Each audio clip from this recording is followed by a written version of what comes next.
everybody. I'm Daniel Martin, and I want to talk to you about why health matters. Our healthcare workers, they're key players in any response to epidemic or pandemic situations. They're at the front line of exposure to infection. I've been speaking to them for years, and I know that it comes from a place of professional responsibility, duty, obligation, and a love for the work that they do as well. But during crises like COVID-19, which we're facing right now, our workers may become acutely concerned about a wide range of issues. I want to find out what these may be and what emotional support healthcare workers need in such situations. Joining me on today's Health Matters, Dr. Shawn Ee, clinical psychologist and director of the psychology practice.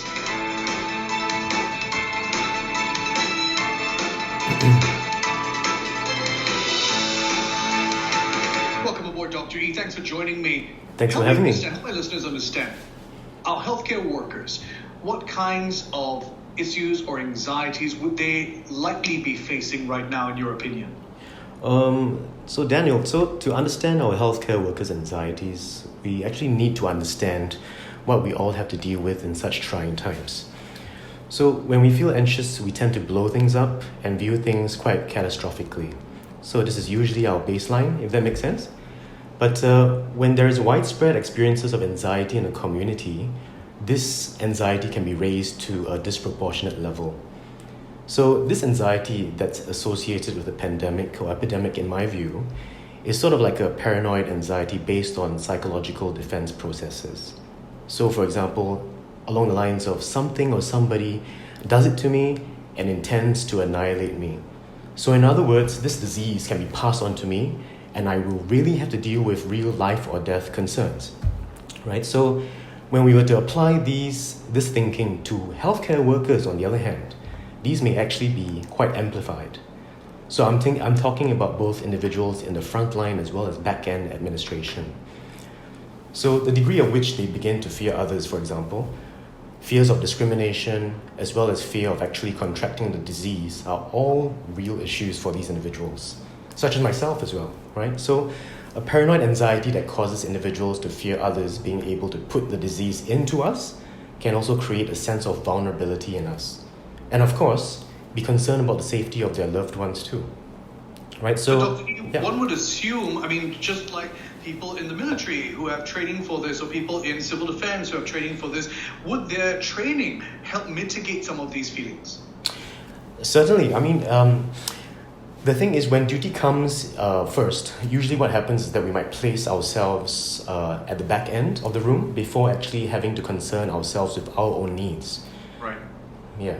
So healthcare workers generally try to put ourselves forward, and that's why we're in a job in the first place. Right. So if we were to look at it in an interesting way, when we all start to become quite concerned about ourselves, and we start getting into a process of self-preservation. So you might see this in the form of buying of masks, sanitizers, or even toilet rolls.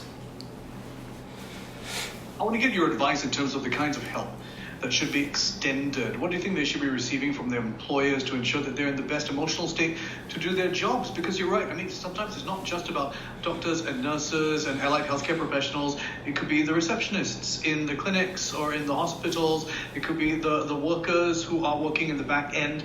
What can be extended? Certainly, we want to try to understand what we're actually dealing with before actually recommending something, right? So usually what happens is that we might most likely involve some psychological effects like stress, anxiety, and depression, and even post-traumatic kind of experiences, given we've experienced SARS before. And not knowing where COVID-19 is going actually triggers a lot of vulnerability. So in fact, help can come from assisting our healthcare workers to contain their own anxieties. Okay, it can come from in the form of good infrastructure, like a well-coordinated healthcare system, and actually our leaders providing accurate and timely news. Psychologically speaking, we know that a trusted source of information actually insulates us from rumors. Providing a clear picture and seeing how the situation evolves helps us feel better.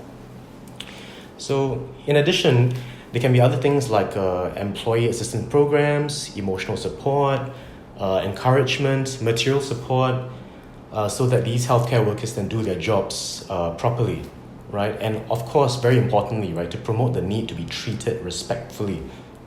Right, above all, I think taking the lead by showing employees how self-care is done. Actually, let's talk about that, the self-care aspect, the self-help perspective. What can workers do at times like these? Your advice? Okay, so an understanding of our automatic processes to our triggers of anxiety as a normal human would react to crises is quite paramount. So we want to try to understand this kicks us into high gear to protect ourselves. Okay, I would say try to look at how we risk analyze and try to get at the reasons why we would think we're at risk. So not just social media, news media around us. For example, today I just read some news that people are going out to buy private property in a new condo that's coming up. Just over the weekend, been to the parks and playground at East Coast Park. Lots of families are out there. So are we really at risk, right? So we need to balance this off by also some things that we can do quite effectively already, which has been advised by, said many times, right? That we can do by washing hands, don't touch our face, avoid being a source of risk to other people. But I think importantly is to practice social responsibility. So with what I said earlier about trying to self-preserve, right now to do the opposite, which is actually to be concerned also about not infecting people if we were sick. So if you're at work, if you're a healthcare worker, take it from me. If you're sick, please take leave. Okay, if we have the tendency to feel like we need to maintain a strong front, to be present at work, then time to reconsider this persona of ours. Okay, be kind to others who have those vulnerabilities or insecurities as well.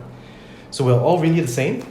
So I would say for the last thing, next time you see someone in scrubs or uniform on public transport, do say a kind word of thanks for their job and what they're doing.